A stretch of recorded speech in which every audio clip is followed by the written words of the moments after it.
illustrated by Noah Jones. I have dreams about those shoes. Black high tops, 2 white stripes. Oh, maybe you've dreamed about specific kind of shoes. So in my class, we were talking about wants versus needs recently. What are things we need and what are things we want? See what you think. Find out about this needs and wants in this story. I have dreams about those shoes. Black high tops, 2 white stripes. Have you ever seen an advertisement? A billboard for shoes? Probably.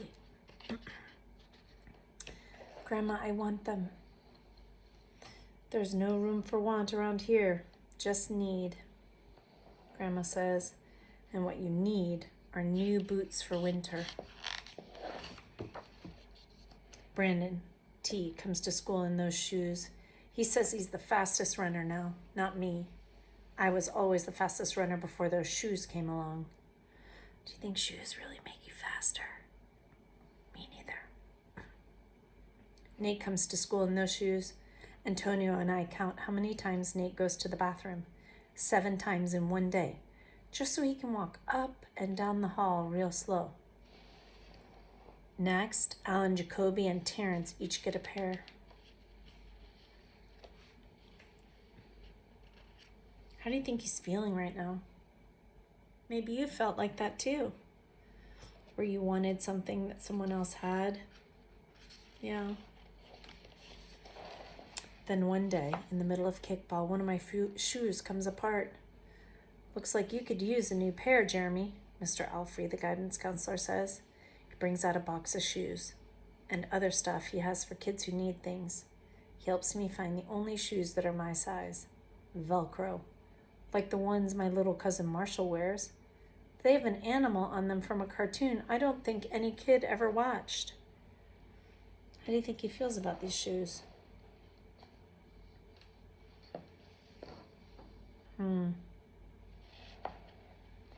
How would you feel if you got a pair of shoes that kind of looked like your little cousin wore them? That's probably how he feels. And they have Velcro. When I come back to the classroom, Alan Jacoby takes one look at my Mr. Alfrey shoes and laughs, and so do Terrence, Brandon T, and everyone else.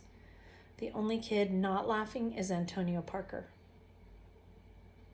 At home, Grandma says, "How kind of Mr. Alfrey." I nod and turn my back. I'm not going to cry about any dumb shoes. But when I'm writing my spelling words later, every word looks like the word shoes, and my grip is so tight I think my pencil might bust. Means break. On Saturday, Grandma says, "Let's check out those shoes you're wanting so much. I got a little bit of money set aside. Might be enough. You never know."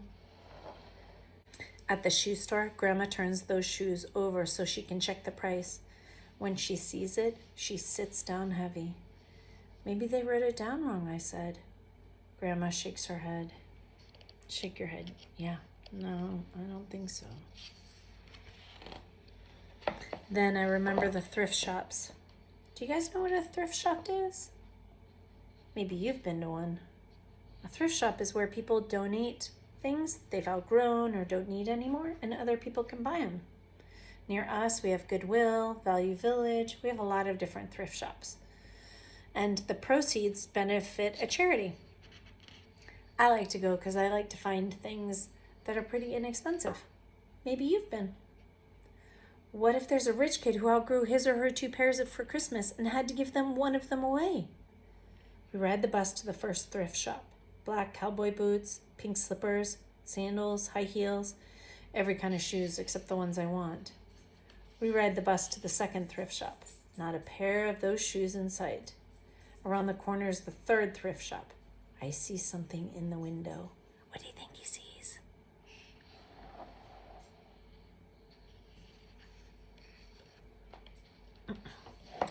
Black shoes with 2 white stripes, high tops, perfect shape, $2.50. Those shoes. He can't believe it. Look at that face. My heart is pounding hard as I take off my shoes and hitch up my baggy socks. How exciting, Grandma says. What size are they? I shove my foot into the first shoe, curling my toes to get my heel in. I don't know, but I think they fit. What do you think? Do you think if you have to curl your toes, they fit? Grandma kneels on the floor and feels for my toes at the end of the shoe. Oh, Jeremy, she says, I can't spend good money on shoes that don't fit.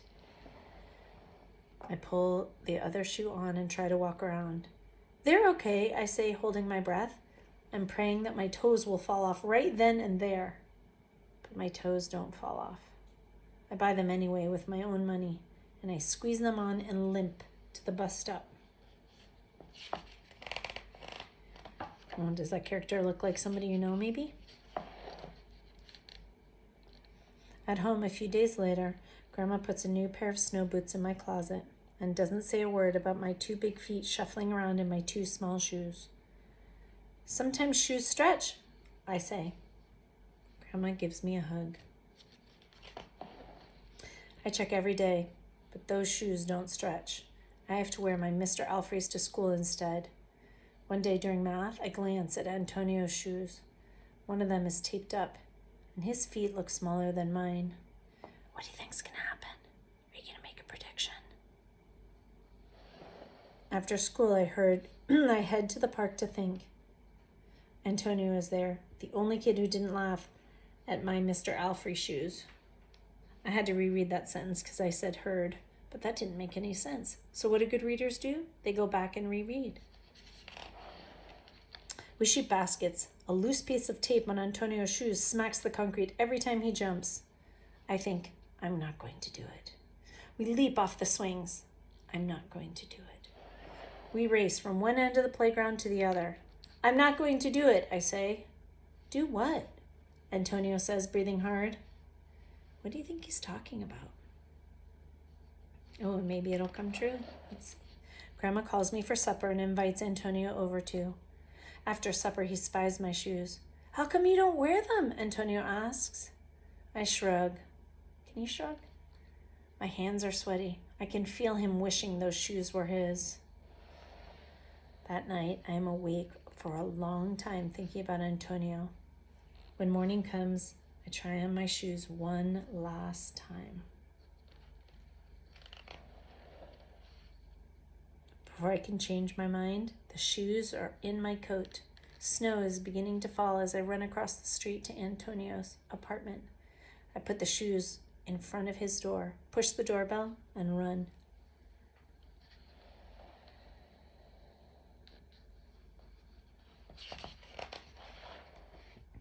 At school, Antonio is smiling big in his brand new shoes.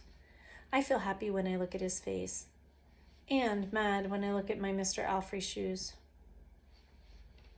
Yeah, sometimes we feel 2 feelings at the same time, don't we? But later, when it's time for recess, something happens. Everywhere there is snow. Leave your shoes in the hall and change into your boots, the teacher announces. Leave your shoes in the hall.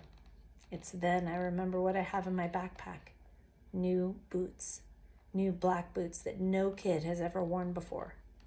Standing in line to go to recess, Antonio leans forward and says, "Thanks." I smile and give him a nudge. A nudge is like a little bump, but in a nice way.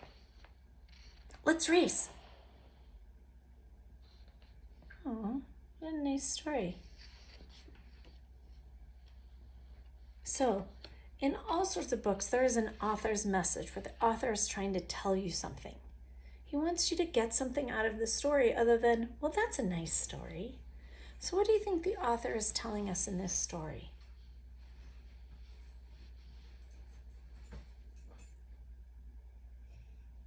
Yeah, you kind of have to think about it. So we could go back. Look at some pictures. Remember what she tells him about the shoes? No room for wants, only needs. Maybe that's what he's telling us. Sometimes we have to focus on the things we need.